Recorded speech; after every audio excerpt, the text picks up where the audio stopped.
सरकार ने एक ही झटके में, एक ही उसमें सब सपना तोड़ दिया। ना अब तक रहने का ना जगह है, ना खाने की जगह है। जैसे हैं कुछ भाई लोगों को देखा जाए, इतने पैर की चप्पल भी नहीं है ना। कभी एक छात्र से और एक जवान से, एक किसान से, उससे पूछना चाहिए कि संघर्ष क्या होता है, उससे सीख लेना चाहिए संघर्ष क्या होता है। हिंदू, मुस्लिम, सिख, ईसाई, इंडिया, पाकिस्तान करके बच्चों को यही में रखेंगे। जितने भी नेता बैठे इन्होंने तो कभी पढ़ाई की नहीं है।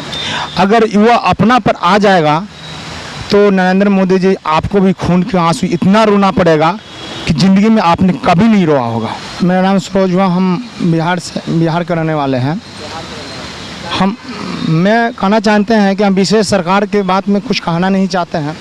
मेरा कहना यह है कि सरकार जब से बीजेपी के बना, सरकार के बनने के बाद युवा को यह उम्मीद था कि सरकार बीजेपी बनने के बाद नौकरियां के ढेर पड़ेंगे, मगर लगा नहीं। हमको आज तक भी पता नहीं चला कि बीजेपी ने कितना नौकरी दिए, स्टेट में हो या सेंट्रल में हो।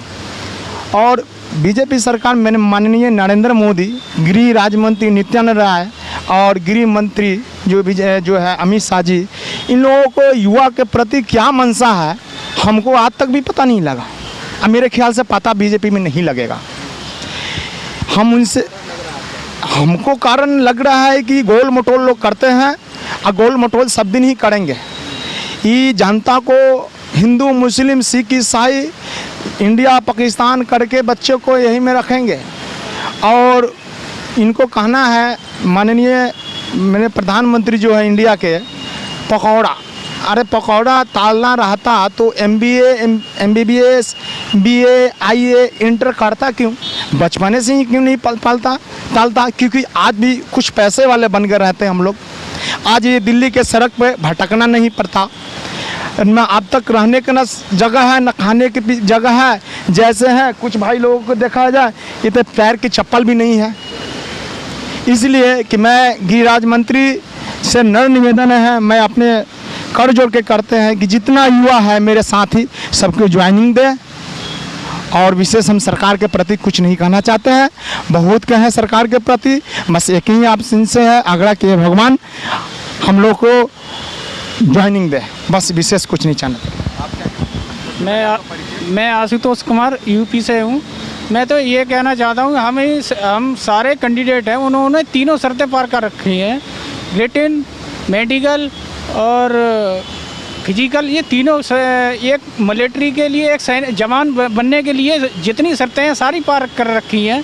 तो जगह खाली पड़ी हुई हैं, जगह सेंट्रल गवर्नमेंट में पैरामिलिट्री फोर्स की जगह खाली पड़ी हैं, तो क्यों नहीं हम लोगों को ज्वाइनिंग दे रही है सरकार? उसके लिए अब देश में आतंकवाद, बाहरी आक्रमण काफ़ी हो रहे हैं, तो इसके हिसाब से हमें लोगों को ज्वाइनिंग दे। अब ये बताओ, अब नई भर्ती निकाल रहे हैं, नई भर्ती में कितने में एक कैंडिडेट में एक सरकार का लगभग 20 से 25 हज़ार रुपये खर्चा आ जाता। इसलिए अब उसमें कितना लगभग 25 हज़ार भर्ती हो रही है, उसमें लगभग करोड़ों रुपए का खर्चा आएगा। अब जब हम लोग ऑलरेडी फिट हैं, वो जितनी शर्तें हैं जवान बनने की वो पार कर चुके हैं, तो हमें क्यों नहीं इतना? सरकार के पास कहता है कि ज़्यादा भर्ती करने के लिए बजट नहीं है, फिर नई भर्ती निकालने के लिए पैसा कहाँ से आएगा? इसलिए मैं ये कहना चाहता हूँ सरकार से मैं माननीय प्रधानमंत्री नरेंद्र मोदी जी से मैं गुजारिश करना चाहूँगा कि आपका खर्चा भी कम हो और हम लोगों का जो सपना है, एक बचपन से एक जुनून होता है वर्दी पहनने का, हर युवा, नौजवान युवा का, जिसमें जवान बनने की एक बचपन से ही जागृति पैदा होती है। अगर वो उसके जज्बे नहीं होते तो फिर हम ये तीनों शर्तें कैसे पार करते?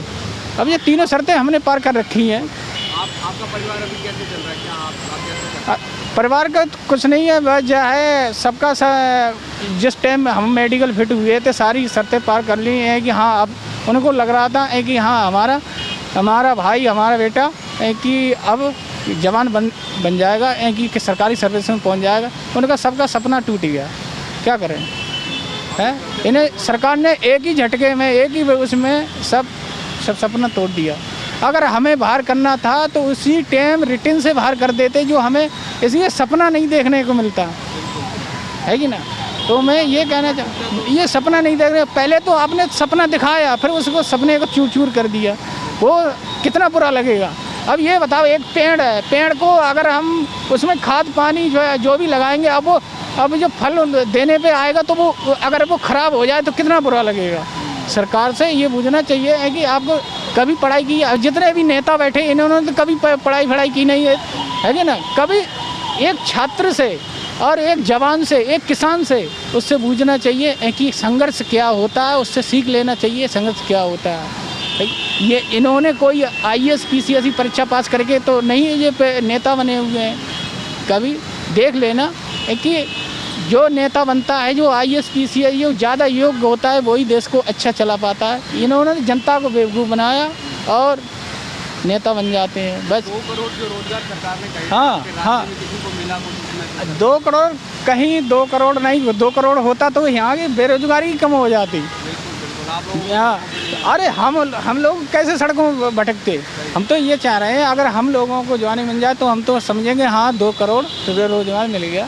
कि हम लोगों का सपना था बचपन से ही मिलिट्री में या देश की सेवा करने में, बस वो सपने की वजह से हम 6-7 महीने से यहाँ भटक रहे हैं।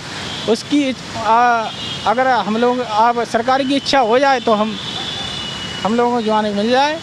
और आपका धन्यवाद देना चाहेंगे मैं इसी के बाद। हम जय हिंद। सरकार से कोई दरख्वास्त आप रखना चाहें? सरकार से यही दरख्वास्त है कि आप इलेक्शन से पहले ये कहते थे नौजवान युवाओं को रोजगार देने के लिए, तो हम कह रहे हैं उसी रेखा क्रिया पे उसी लाइन पे आप चलें तो बहुत ही बड़े फ़ायदा रहेगा। आज का नौजवान है, सबसे ज़्यादा वोटर है नौजवान, और नौजवान को क्या चाहिए? रोज़गार मिलेगा तो आपका सपोर्ट करेंगे, वोट करेंगे। तो हम कोई हमारे जातीय दुश्मनी नहीं है सरकार से। हमारे अगर इच्छा हो जाए, हमारे मन की जो रोज़गार मिल जाए तो हम सरकार को सपोर्ट करेंगे। हम किसी की बुराई नहीं करते हैं, किसी सरकार की हम बुराई नहीं करते हैं। जो नौजवानों के हित में बात करेगी वो हम क्यों बुराई करेंगे। ठीक है, जय हिंद भाई। सरकार अगर चाहे नौजवान तो गिरा भी सकता है, और चाहे नौजवान तो भी आगे की तरफ बढ़ा भी सकता है। हम माननीय नरेंद्र मोदी से गुजारिश करना चाहते हैं कि युवा को खून का आंसू न रुलाएं। अगर युवा अपना पर आ जाएगा तो नरेंद्र मोदी जी आपको भी खून के आंसू इतना रोना पड़ेगा कि ज़िंदगी में आपने कभी नहीं रोआ होगा। युवा जब तक थमता है तब तक थमता, जिस दिन अगर निकल चलेगा तो आग ही आग होता है। इसलिए नरेंद्र मोदी से हम रिक्वेस्ट है कि आप जितना युवा है उस सबको आप अपने स्तर से जॉब देने की कृपा करें। ठीक है।